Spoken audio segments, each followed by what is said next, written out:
إن الحمد لله نحمده ونستعينه ونستغفره ونعوذ بالله من شرور أنفسنا وسيئات أعمالنا من يهده الله فلا مضل له ومن يضلل فلا هادي له وأشهد أن لا إله إلا الله وحده لا شريك له وأشهد أن محمدا عبده ورسوله صلى الله عليه وسلم.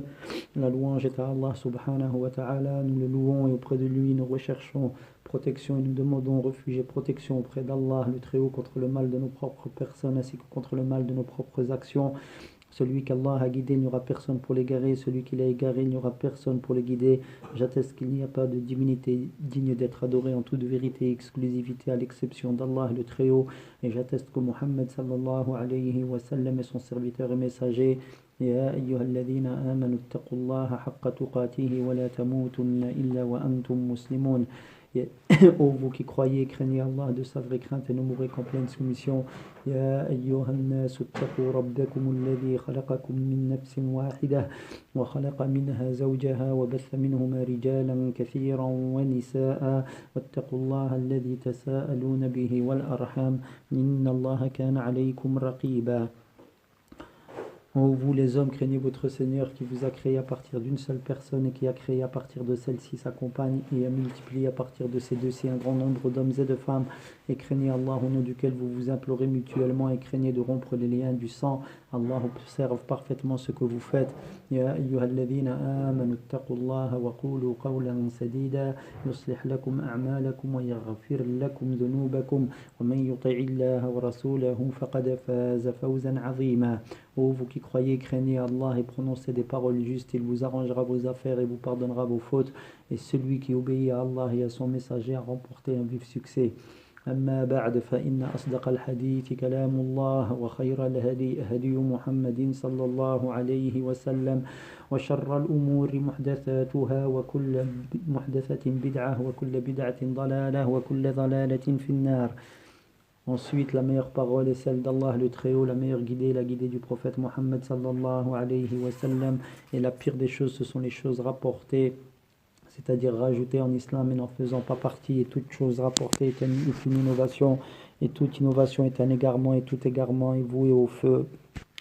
Donc, dans le livre de l'imam al-Tirmidhi, sur la description du prophète sallallahu alayhi wa sallam, tant bien physique que morale, nous en sommes arrivés au 3e chapitre qui traite des cheveux du prophète sallallahu alayhi wa sallam. Ce chapitre concerne les cheveux du messager d'Allah sallallahu alayhi wa sallam quant à leur taille, la façon de les coiffer et d'en prendre soin, donc la longueur de ceux-ci et ce qui a trait aux cheveux du messager d'Allah sallallahu alayhi wa sallam. Donc l'imam al-Tirmidhi, dans le premier hadith de ce chapitre, Ali ibn Hujr nous rapporte, Ismaïl ibn Ibrahim nous informe d'après Humayd, d'après Anas ibn Malik, le compagnon du prophète sallallahu alayhi wa sallam, qu'Allah soit satisfait de lui. Donc il a dit, les cheveux du messager d'Allah arrivaient à mi-hauteur de ses oreilles. Donc ceci est un hadith rapporté par Muslim. Dans ce hadith, on trouve que les cheveux du prophète sallallahu alayhi wa sallam atteignaient la moitié des oreilles. Dans d'autres hadiths, il est dit que ces cheveux étaient une jumma, c'est-à-dire la chevelure qui atteint, il laissait pousser ses cheveux jusqu'à ce qu'ils viennent toucher ses épaules. Donc, des savants expliquent que cela varie, c'est-à-dire la description des cheveux du prophète sallallahu alayhi wa sallam en fonction des situations. Celui qui a vu le prophète sallallahu alayhi wa sallam laisser pousser ses cheveux jusqu'aux épaules a décrit qu'il avait une jumma, comme cité, et celui qui a vu autre chose a alors décrit ce qu'il a vu. C'est pour cette raison donc que l'imam Ibn Kathir, rahimahullah, dit dans Al-Bidaya wa Nihaya, après avoir cité les ahadiths relatifs à ce chapitre, il dit donc, il n'y a pas de contradiction entre les deux états. Parfois les cheveux sont longs, parfois on les raccourcit, chacun donc a raconté ce qu'il a vu. D'autres savants, quant à eux, disent que sa chevelure, sallallahu alayhi wa sallam, atteignait la moitié des oreilles si on considère que l'angle de vue des cheveux est du côté des oreilles. Et ceux qui parlent de la Jumma le font parce que, donc la Jumma, je le rappelle, c'est l'état des cheveux qui descend jusqu'aux épaules. Ceux qui parlent de la Jumma le font parce que leur angle de vue était l'arrière. Mais le premier avis est plus plausible, c'est-à-dire le fait qu'il avait les cheveux tantôt comme cela, tantôt comme cela. Donc le hadith suivant est un hadith, on en apprend que Hannad ibn Sari nous rapporte Abd al-Rahman ibn Abi al-Zinad, nous informe d'après Hisham ibn Urwa, d'après son père, d'après Aïcha, qu'Allah soit satisfait d'elle, je me lavais avec le messager d'Allah sallallahu alayhi wa sallam d'un même récipient. Il avait une chevelure au-delà de la Jumma et en deçà de la Wafra. Donc ici au sujet de ce hadith, l'auteur le rapporte dans son Jami', c'est-à-dire l'imam Tirmidhi dans son livre Al-Jami', puis il dit c'est un hadith fiable, authentique, gharib sous cette forme. Il est rapporté selon plus d'une voix d'après Aïcha en ces termes, je me lavais avec le messager d'Allah dans un même récipient, sans citer la dernière partie, c'est-à-dire il avait une chevelure au-delà de la Jumma et en deçà de la Wafra. C'est Abd al-Rahman ibn Abi Zin al-Zinad qui est crédible, donc un membre de la chaîne de transmission qui est crédible, qui le mentionne. Et l'imam Malik ibn Anas, qu'Allah lui fasse miséricorde, jugeait cet homme comme étant crédible et ordonnait qu'on écrive ces ahadiths. L'auteur, l'imam Tirmidhi, veut établir l'authenticité de cet ajout car Abd al-Rahman ibn al-Zinad est crédible et mémorise. Ce sont des qualités donc qui le mettent parmi les gens qui sont fiables, dont on peut prendre le hadith. Son ajout est donc celui d'un narrateur crédible. Ce que ça veut dire tout ça, c'est qu'il y a le hadith qui est rapporté par Al-Bukhari, peut-être même par Muslim, Allahu alayhi, mais d'autres qui rapportent, mais sans citer la partie des cheveux. Il rapporte le fait que le prophète sallallahu alayhi wa sallam, Aïcha radiyallahu anha, elle rapporte qu'elle se lavait avec le prophète sallallahu alayhi wa sallam d'un même récipient. Et dans une autre version, il y a le fameux ajout. Quand c'est un isnad, quand c'est un ajout, c'est ça? Non, un ajout, c'est dans le matn. L'ajout dans l'isnad, c'est la chaîne de transmission. Et l'ajout qui dit, c'est dans le matn, qu'il y a dans le récit lui-même. Et donc cet ajout, c'est la fameuse partie qui parle au-dessus de l'Jumma. Le Jumma, c'est les cheveux lorsqu'ils atteignent les épaules. Voilà. Et Dona al-Wafra, donc sous les oreilles et au-dessus des épaules. Donc c'est entre les deux. Donc ça, c'est un ajout qu'il y a dans le hadith en question, mais comme Abd al-Rahman ibn Zinad, il est crédible selon les savants évoqués, donc son ajout est donc celui d'un narrateur crédible. Il faut y ajouter le fait que Ibn Ma'in dit au sujet de Abd al-Rahman ibn Zinad, c'est le narrateur le plus sûr des récits de Hisham. Donc Abd al-Rahman ibn Zinad qui le tient de Hisham, Hisham étant un homme sûr, Abd al-Rahman c'était un rapporteur, donc il l'a pris de Hisham, pardon. Donc Ibn Zinad, il est qualifié par Ibn Ma'in comme étant le narrateur le plus sûr des récits de Hisham. C'est par conséquent un ajout authentique et accepté. Voilà pour ce qui traite de... C'est pas Ibn Hisham, hein, c'est Hisham ici. En l'occurrence, son nom c'est Hisham ibn Urwa. Peut-être que tu penses à un Ibn Hisham, peut-être que tu penses à celui qui a fait la biographie. Aïcha, c'est ça? Qui? Aïcha, non? Urwa, c'était la famille de Aïcha, non? Urwa, il se peut que ce soit un proche je ne sais pas s'il y a un Urwa qui faisait partie de la famille du prophète de Aïcha, étant Allahu alam, son neveu. Mais je ne suis absolument pas sûr de ce que je dis là. Donc Allahu alam. Je tiens à préciser ici que c'est Urwa, c'est Hisham ibn Urwa ici. Donc peut-être Urwa était de la famille de Aïcha radiyallahu anha, mais ici on parle de Hisham ibn Urwa. La parole de Aïcha dans le hadith qu'elle rapporte, qu'Allah soit satisfait d'elle, il avait une chevelure au-delà de la Jumma et en deçà de la Wafra. La description ici se rapporte à la taille des cheveux, non pas à leur nature même. Cela veut dire que les cheveux du prophète sallallahu alayhi wa sallam étaient moins longs que la Wafra et plus longs que la Jumma. Là, je dirais que c'est le contraire ici. Ils étaient plus longs que la Wafra parce que la Wafra c'est au niveau des oreilles et moins long que la Jumma. Jumma c'est ça touche les épaules. Donc ils étaient plus longs que la Wafra est moins long que la Jumma. Et il explique, le cheikh ici, que dans ce cas, on appelle cela une limma.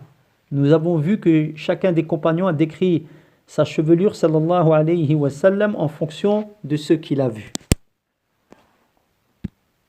Donc le hadith suivant, c'est Ahmad ibn Mani' nous rapporte Abu Qatan, nous rapporte Shu'ba, nous rapporte d'après Abu Ishaq, d'après le Bara ibn Azib, le messager d'Allah sallallahu alayhi wa sallam était ordinaire. On a vu qu'ordinaire en fait c'était moyen, de taille moyenne. Il avait les deux clavicules éloignées, donc large d'épaule, et sa jumma venait toucher les lobes de ses oreilles ici. Venait toucher le lobe de ses oreilles. Et c'est un hadith qui est déjà passé, que l'on a déjà lu et vu, dont on a vu le sens. Ensuite, dans le hadith suivant, il dit Muhammad ibn Bashar nous rapporte, Wahb ibn Jarir ibn Hazim nous rapporte, mon père nous rapporte d'après Qatada, je demandais à Anas comment étaient les cheveux du messager d'Allah sallallahu alayhi wa sallam. Il répondit, il n'était pas frisotté ni n'avait les cheveux lisses, sa chevelure atteignait les lobes de ses oreilles. Le point à retenir dans le hadith d'Al-Bara ibn Azib, donc le premier que l'on a lu, et sa jumma venait frapper ou atteignait le lobe de ses oreilles. Alors que la jumma, comme nous l'avons vu, est la chevelure qui parvient jusqu'aux épaules. Or là, elle touchait les oreilles, et il a appelé la jumma ce qui touche les oreilles, alors qu'on avait vu que c'était la wafra, ça. Et là, il l'a appelé jumma. Alors il dit, dans ce cas-ci, la jumma vient prendre non pas le sens de cheveux qui descendent jusqu'aux épaules, mais ici le sens de cheveux. D'accord? Quant au hadith d'Anas ibn Malik, le second donc, on y trouve la parole d'Anas, sa chevelure atteignait les lobes de ses oreilles, ce qui est une description de ses cheveux à un moment donné, comme on l'a vu. Donc, un compagnon décrivait le prophète sallallahu alayhi wa sallam alors qu'il avait des cheveux peignés d'une certaine manière ou taillés d'une certaine manière, et un autre l'avait vu à un autre moment d'une autre manière. Wallahu a'lam.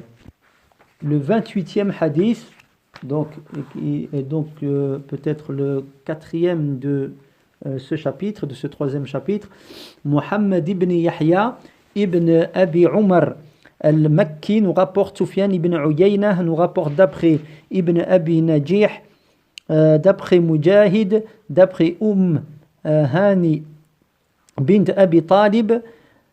Elle a dit donc, le messager d'Allah sallallahu alayhi wa sallam vint à la Mecque une fois et il avait 4 torsades, des tresses, 4. Donc ici dans l'étude de la chaîne de transmission, on nous explique que l'auteur le rapporte dans son Jami', donc l'imam Tirmidhi, l'auteur du livre, il le rapporte dans son livre de hadith al-Jami', puis il dit, l'imam Tirmidhi, c'est un hadith fiable, gharib. Muhammad, c'est-à-dire l'imam al-Bukhari, a dit, je n'ai pas connaissance d'une audition de Mujahid d'Hani, c'est-à-dire que Mujahid, qui fait partie de la chaîne de transmission, qui le tient elle, de Hani, l'imam al-Bukhari dit, je n'ai pas connaissance que lui, il ait entendu de Hani. Donc on pourrait croire que ça veut dire lui, que l'imam al-Bukhari ici, ça nous fait comprendre qu'il l'a affaibli. Néanmoins, il dit, ce n'est pas l'imam Bukhari qui dit, donc c'est celui qui fait l'étude de la chaîne de transmission. Néanmoins, il est possible, et on a vu que les chaînes de transmission des hadiths ici qui sont étudiées, c'est tiré des paroles de Cheikh al-Albani, Allahu a'lam, comme ça a été expliqué dans l'introduction. Il est possible qu'il ait entendu, donc Mujahid, qu'il ait entendu d'elle, donc de Hani, puisque Mujahid est né en 21 de l'Hégire, et c'est un Mekwa, donc il était à la Mecque. Hani est également mécoise. Dans sa biographie, on trouve qu'elle a vécu tout un temps après la mort de Ali. Donc, ça veut dire qu'elle a vécu encore après la mort de Ali. Or, ce dernier est mort en l'an 40. Donc, Mujahid, il est né en 21. Elle a vécu après la mort de Ali, qui est mort en 40. Donc, s'il est né en 21, qu'il était à la Mecque, qu'elle était à la Mecque jusqu'à plus de l'année 40, ça veut dire que de 21 à sa mort à Hani, Donc il a très bien pu entendre d'elle. L'audition est donc bel et bien possible ici.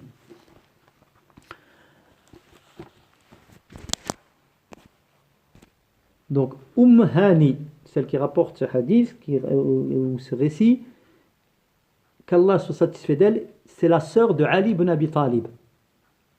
Qu'Allah soit satisfait de lui. Donc elle dit, le messager d'Allah sallallahu alayhi wa sallam vint à la Mecque, c'est-à-dire le messager d'Allah est venu nous trouver à la Mecque une fois. Donc il est venu à la Mecque une fois, c'est-à-dire à une occasion.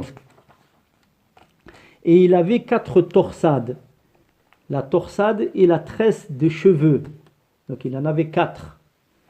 Ibn al-Qayyim, qu'Allah lui fasse miséricorde, a dit, au début, le prophète sallallahu alayhi wa sallam laissait tomber ses cheveux par derrière sans les séparer. Par la suite, il les séparait, c'est-à-dire il faisait une raie. Il s'agit de se coiffer en faisant une raie pour partager sa chevelure en deux, avec un toupet de chaque côté. Le relâchement consiste plutôt à laisser tomber les cheveux par derrière sans les séparer par une raie. Donc ici, on apprend dans ce hadith que le prophète sallallahu alayhi wa sallam, il lui arrivait de faire des torsades, donc des tresses, et comme décrit ici, au nombre de 4. Le hadith suivant, donc c'est Suwayd ibn Nasr nous rapporte, Abdullah ibn al-Mubarak nous rapporte d'après Ma'mar, d'après Thabit al-Bunani, d'après Anas, les cheveux du messager d'Allah sallallahu alayhi wa sallam allaient jusqu'à la moitié de ses oreilles. Donc, cela a déjà été évoqué, on est au hadith 29, ça a été évoqué au hadith 27. Donc, Cheikh Abdel Razak explique ce hadith en disant que nous avons vu le hadith d'Anas, qu'Allah soit satisfait de lui, selon une autre voie de transmission dans ce chapitre.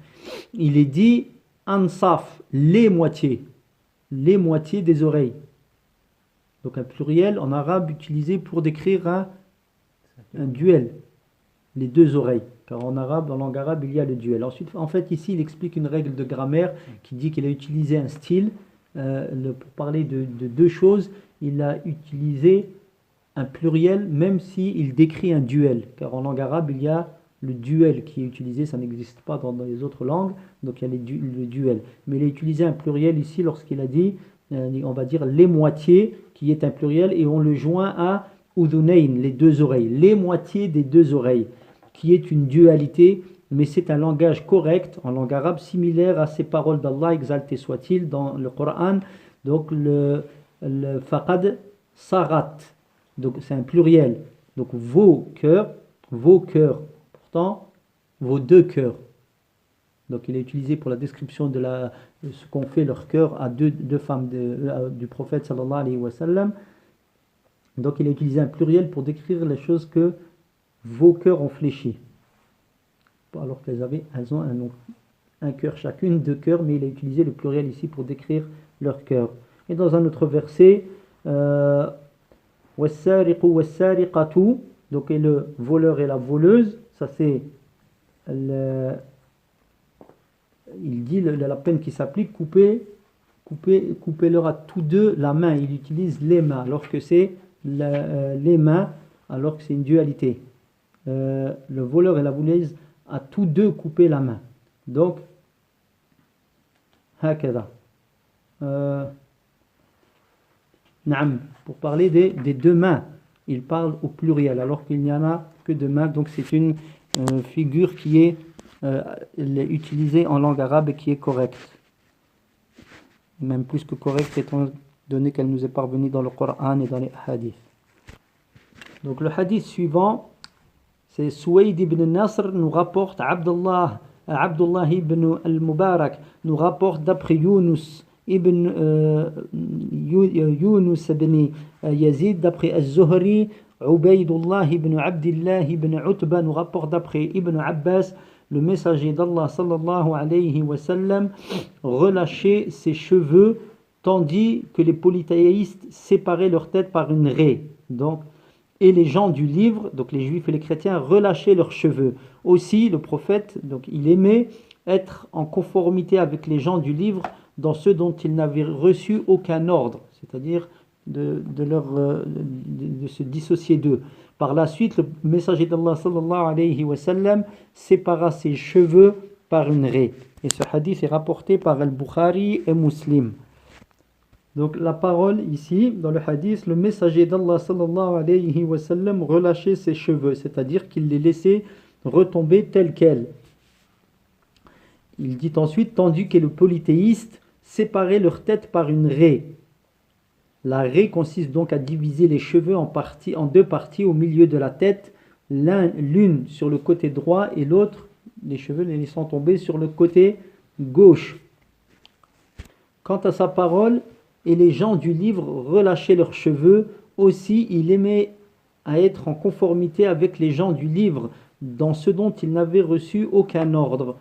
Parce que les gens, explique le cheikh, les gens du livre disposent d'un livre céleste dans l'absolu, c'est-à-dire qu'ils ont reçu un livre, même s'ils l'ont ensuite, ils ont effectué des transformations, mais au départ c'est un livre révélé d'Allah Azza wa Jal. Donc il se peut donc que certaines de leurs pratiques soient conformes à ce qu'enseignent les Écritures, contrairement aux polythéistes dont la religion n'est que le fruit d'idées et d'affabulations humaines. Ensuite, Anas radiyallahu anhu conclut ce récit, c'est Ibn Abbas, pardon, non pas Anas, il conclut en disant par la suite le messager d'Allah sallallahu alayhi wa sallam sépara ses cheveux par une raie. L'érudit Ibn Hajar al-Asqalani, qui entre autres donc a effectué l'explication d'Al-Bukhari, donc ce hadith est rapporté par Al-Bukhari parmi d'autres, qui dit, donc Ibn Hajar a dit, la séparation par une raie fut la dernière de ses attitudes au prophète sallallahu alayhi wa sallam, de ses pratiques, adoptées donc par le messager d'Allah Azza wa Jal sallallahu alayhi wa sallam. Donc le hadith suivant, c'est Muhammad ibn Bashar nous rapporte, Abd al-Rahman ibn Mahdi nous rapporte d'après Ibrahim ibn Nafi' al-Makki, d'après Abu Najih, d'après Mujahid, d'après Hani. Elle dit, j'ai vu le messager d'Allah avec 4 tresses. Le cheikh explique, ce hadith a été vu selon la voie de transmission de Muhammad ibn Yahya, d'après Sufyan, d'après Ibn Abi Najih, et nous avons vu ceux qui le concernaient, donc son explication. Donc ensuite, le cheikh Abd al-Razzaq ibn Abd al-Muhsin, Jazahuma Allahu khayra, dit, remarque utile, ici, on a questionné le cheikh Muhammad ibn Salih al-Uthaymin, qu'Allah lui fasse miséricorde, sur le fait de laisser pousser les cheveux. Donc et on lui a demandé, est-ce que cela fait partie de la sunna ou pas? Voici sa réponse. Il dit, non, cela ne fait pas partie de la sunna. Parce que le prophète sallallahu alayhi wa sallam l'a fait dans la mesure où les gens à l'époque le faisaient. Il a trouvé les gens, donc il vivait dans une époque où les gens avaient pour habitude de faire ça, il l'a fait. C'est pourquoi lorsqu'il a vu un jeune dont une partie de la tête était rasée, il lui a dit, rase-la entièrement ou laisse les cheveux dans leur totalité, laisse-la en entier, donc laisse les cheveux en entier. Et s'il fallait laisser pousser les cheveux, si ça faisait partie de la sunna d'avoir une longue chevelure, de les laisser pousser, il aurait plutôt dit, laisse-les pousser. Mais là, il lui a donné le choix. Tu rases en entier ou tu laisses pousser, mais tu ne fais pas la moitié. Donc, sur cette base, nous déclarons que laisser pousser les cheveux ne fait pas partie de la sunna. Donc, le fait que, tout ce qu'il a expliqué là, ici, il dit premièrement, le prophète, il a trouvé les gens comme ça, donc il a continué là-dessus, donc ce n'était pas une interdiction. Et ensuite, la preuve qui vient renforcer cela, c'est qu'il a vu un jeune qui s'est rasé une partie de la tête et il a laissé l'autre, il lui a dit non, soit tu rases complètement, soit tu laisses pousser. Donc ça veut dire que ici on a le pourquoi, le fait, voilà, on comprend pourquoi ce n'est pas une sunna, bien que le prophète sallallahu alayhi wa sallam l'ait fait.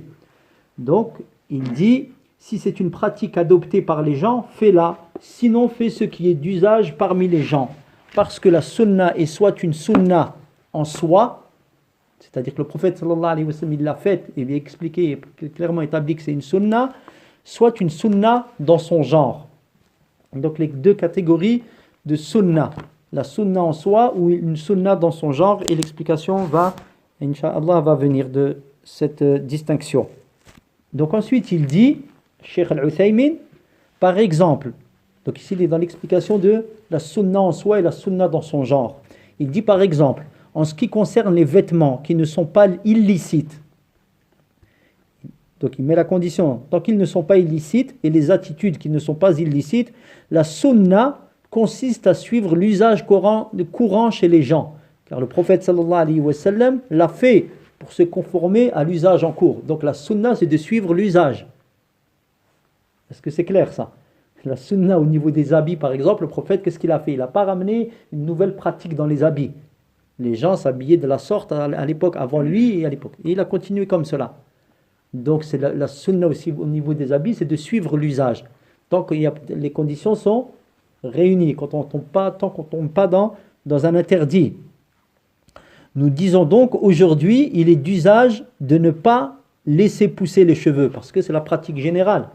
Donc il est d'usage. Donc on ne se laisse pas pousser les cheveux. C'est pourquoi nos grands savants ne le font pas. Ça c'est Cheikh Al-Uthaymin qui parle ici. Les premiers grands savants auxquels nous pensons, donc il parle de lui, il dit je pense, c'est notre Cheikh Abd al-Rahman ibn Sa'di, celui qui a fait le tafsir du Coran. Il a fait un tafsir du Coran et Cheikh Al-Uthaymin était un de ses élèves. Il dit, ainsi que notre Cheikh Abd al-Aziz ibn Baz, ainsi que d'autres comme Cheikh Mohammed ibn Ibrahim et ses frères et les autres grands savants, parce qu'ils ne considéraient pas que c'est une sunna. Nous savons parfaitement, donc eux ils donnent l'exemple là, parce que eux ils ne se laissaient pas pousser les cheveux. Et c'était des savants de la sunna. Donc nous savons parfaitement que s'ils considéraient cela comme une tradition prophétique, ils seraient les plus assidus à suivre la sunna. Comprenons qu'ils se seraient laissés pousser les cheveux. Ainsi, l'avis correct est que cela dépend de l'usage en cours. Si tu te trouves dans un lieu où il est d'usage de laisser pousser les cheveux, fais-le, sinon ne le fais pas. Donc, le cheikh, après avoir expliqué que la sunna, en ce qui concerne entre guillemets les habitudes, peut-être qu'on va passer par là, al-jibillah, donc la nature, et donc la manière d'agir sur certains points. Donc sa sunna à lui, c'était de suivre la pratique de son époque et de l'endroit où il était. Et donc ça sera ça la sunna en fait, c'est de suivre la pratique et l'endroit où tu étais, sous certaines conditions. Comme le dit le cheikh ici, il dit toutefois, il faut se méfier de la plus grande, de manière très appuyée, de l'imitation des mécréants et des femmes. Parce que tu ne dis pas, je suis dans un endroit où il y a une telle pratique pour imiter les gens, alors que ça devient une chose interdite. Si c'est une pratique que les gens font et qui est reconnue pour être faisant partie intégrante d'une pratique et d'une culture, et que de gens qui ne croient pas en Allah Azza wa Jal, alors là tu ne dois pas te targuer de cet argument-là et dire non, je vais quand même les suivre. Non, parce qu'il y a des conditions, comme on le voit ici, et ni ressembler pour agir d'une certaine manière, alors que cette manière elle est reconnue comme étant une manière spécifique par exemple aux femmes. Car le prophète sallallahu alayhi wa sallam dit, celui qui imite un peuple fait partie d'eux. En outre, le messager d'Allah sallallahu alayhi wa sallam a maudit les hommes qui imitent les femmes. Malgré cela, certains jeunes laissent pousser leurs cheveux de sorte qu'ils les relâchent exactement comme les femmes. On en voit même qui jouent avec leurs cheveux, ils ont des cheveux lisses, et ce n'est pas qu'ils font une coupe normale, on va dire qu'on peut reconnaître que c'est un garçon. Il fait une coupe et il joue avec ses cheveux, il les laisse pousser jusqu'en dessous des épaules et il les joue comme une femme jouerait avec ses cheveux, elle les ramène de droite à gauche ou de droite ou de gauche à droite, à la manière des femmes complètement. Malgré donc ils laissent pousser leurs cheveux de sorte qu'ils les relâchent exactement comme les femmes. Il se peut même que l'un emprunte certains ustensiles que sa sœur utilise pour ses cheveux pour les utiliser lui aussi. Je pense notamment au masque pour les cheveux. Il est alors exactement comme sa sœur.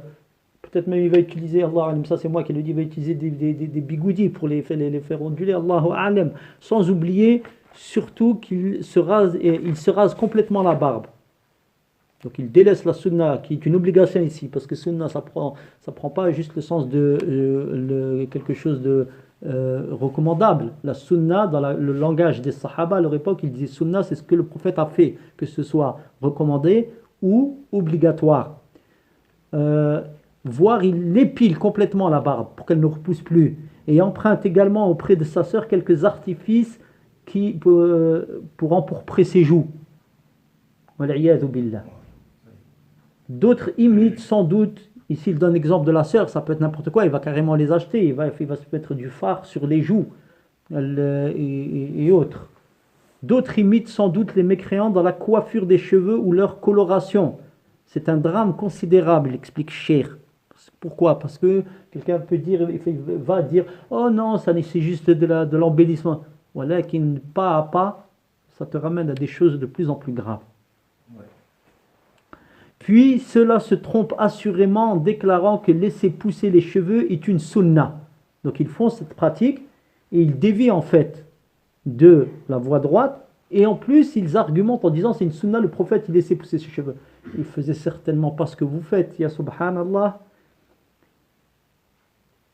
Donc ils viennent et ils disent laisser pousser les cheveux est une sunna, alors qu'ils négligent probablement la prière prescrite. Il ne faut pas salat, ou alors de temps en temps, et quand tu essaies de les conseiller dans ce domaine, et tu leur expliques, ils disent c'est une sunna, qu'Allah nous vienne en aide.